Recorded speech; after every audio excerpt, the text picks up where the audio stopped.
Welcome to SunnySpeaks. I'm here again with another review for you, and you. And today, I'm going to talk about Death of a Unicorn, written and directed by Alex Scharfman, and starring Jenna Ortega, Paul Rudd, Will Poulter, and many more. Ridley, played by Jenna Ortega, and her father, Elliot, played by Paul Rudd, experience fantasy and horror after accidentally hitting a unicorn with their car when on the way to Elliot's boss's cabin to meet his family. This is my line. This is my white flag. This is my surrender or whatever, my call to arms. We need to slow down with the dark comedy horrors, please.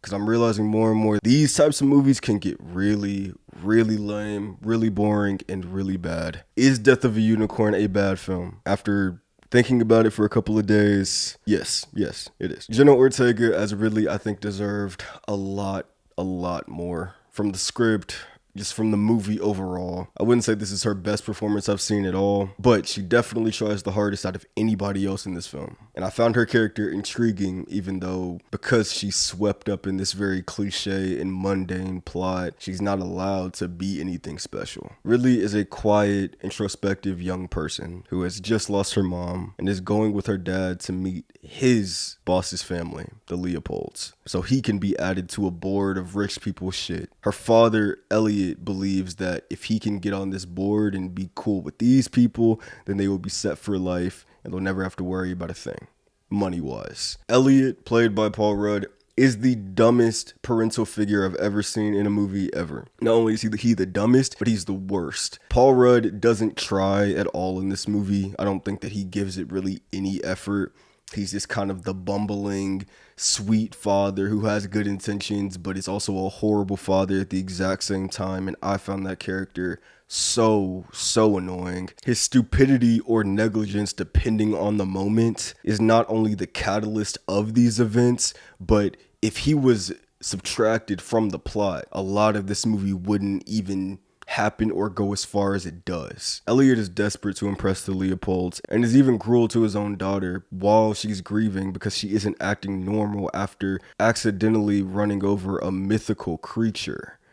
I found his logic just so frustrating, and it just irks me to see bad fathers in general in film, but also just like bad fathers you're supposed to like or root for. Just because you put Paul Rudd in that character's place does not make him likable. Just because he's smiling and has charisma does not mean that this character isn't just stupid, but is a bad father. And it made me feel for Ridley more, but it also makes the journey so much more annoying because he is a part of the entire ride. Not only does Paul Rudd's performance feel lazy and uninspired, but the character is so ridiculously bad as a parent. When he is inevitably redeemed, I was just annoyed by the transparency of the shift in the story and how much they did not earn the moment at all. The Leopold family is the family that Elliot and Ridley are meeting. Vain, aggressively white, rich, performative philanthropists. The Leopolds consist of Odell Leopold, the head of the family, played by Richard Grant, a very successful businessman who is bedridden, dying from cancer, seeing the discovery of these unicorns as a last hurrah for his legacy. Odell's wife and business partner, Belinda Leopold, played by Téa Leoni. Hopefully I'm saying that right. She is a very calculating and passive-aggressive decision maker, possessing the same ruthlessness as Odell, but is able to make her punches seem a lot softer than they are, which is inevitably just more condescending. And their son, Sheperd Leopold, played by Will Poulter, a privileged, tone-deaf man-child with a knack for creating money opportunities for himself and his family, and the unicorns are no different to him. All these characters are very lame and boring to me, all of them being commentaries on social circles and talking points in our culture today about class and capitalism and performative charity. Everything is played heightened by the actors and script, never being grounded to a point that the messaging feels like someone is forcing your mouth open and stomping it down your throat. Will Poulter in particular was very disappointing to me in this. In the trailers, he looked kind of lame, not gonna lie. He was saying all the trailer things that people say in these horror, dark comedies, and Sheperd being the main comic relief in this just didn't work for me. I didn't find him funny, found him more annoying than anything, and I really wish that his character could have been different, because I think that if he was more interesting in more of a three-dimensional character, I think that would have actually added a lot of elements to this film and just to him as a character and his performance. I like Will Poulter as an actor, so for me, I do think this is sad to see and to say. One of the problems that I thought of when watching this movie is that the unicorns are inherently good and yet they are the antagonists for our main characters.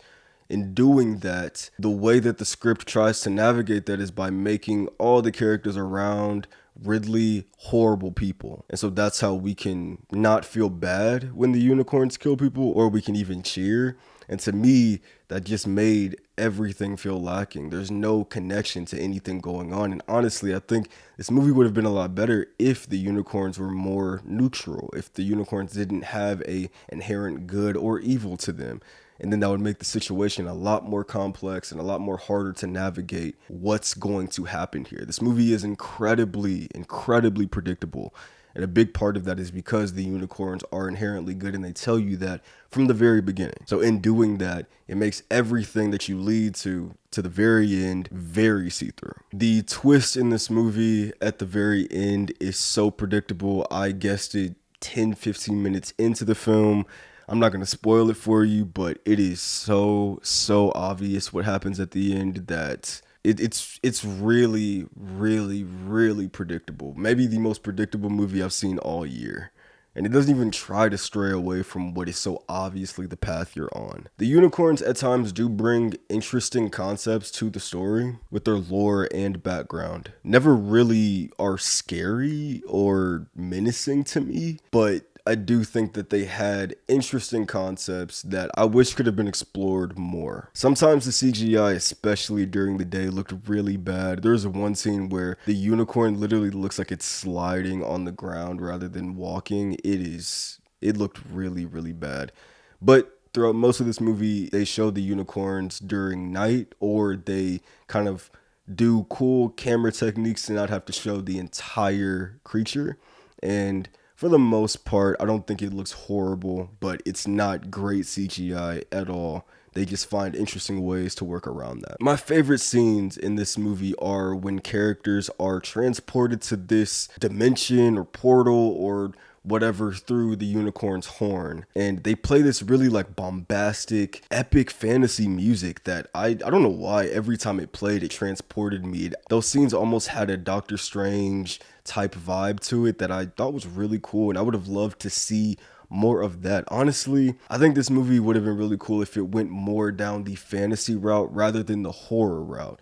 But they chose to do what they did, and that's the movie that we got, and this movie is not that good. But there are interesting elements throughout that I do think could lead itself to like an interesting concept. Maybe like even a book of this could be a lot more fascinating than the hour 48-minute movie that we have. Overall, this movie is bad, and I think it is a waste of time for everyone involved, including the writer and director Alex Scharfman. No hate to him at all, but I do feel like this movie is pretty bad. It didn't offend my intelligence, which I appreciate, again, like a hard eyes, but it did waste my time. And I just wish that it chose to be more original rather than using unicorns and that being the only thing that's really different in this whole movie. It is so cut by numbers. So like you haven't seen this movie, I'm guessing, and yet you know what this movie is. And if you started watching it, you would know what happens at the end. You would know who's gonna die. You would know who's the good guy and who's the bad guy. Like, you would know everything very quickly. This movie has no surprises. This movie has nothing really to it, and it's not funny. It just is boring. It has interesting kills because they're using unicorns. It does kind of have to navigate that in an interesting way, and I do think sometimes they have some pretty cool stuff. Like, they have a scene where a unicorn like lobs somebody up in the air and then another unicorn just rams into them, and I thought that was pretty interesting. But yeah, overall this movie is not good, and I wouldn't recommend it. Honestly, I would give this movie a cloudy rating. Not worse than a Hard Eyes, but definitely on the same tier as Opus. I would actually probably put Opus a little bit above this, and both of those movies are not that good to me. This movie is worse than The Last Showgirl only because it's 20 minutes longer. This has been my review of Death of a Unicorn. If you have seen Death of a Unicorn, let me know what you think in the comments down below, because perspective is key. And if you haven't, let me know if this review makes you want to go see the movie or not. Like and subscribe. Thank you for watching. Thank you for being here.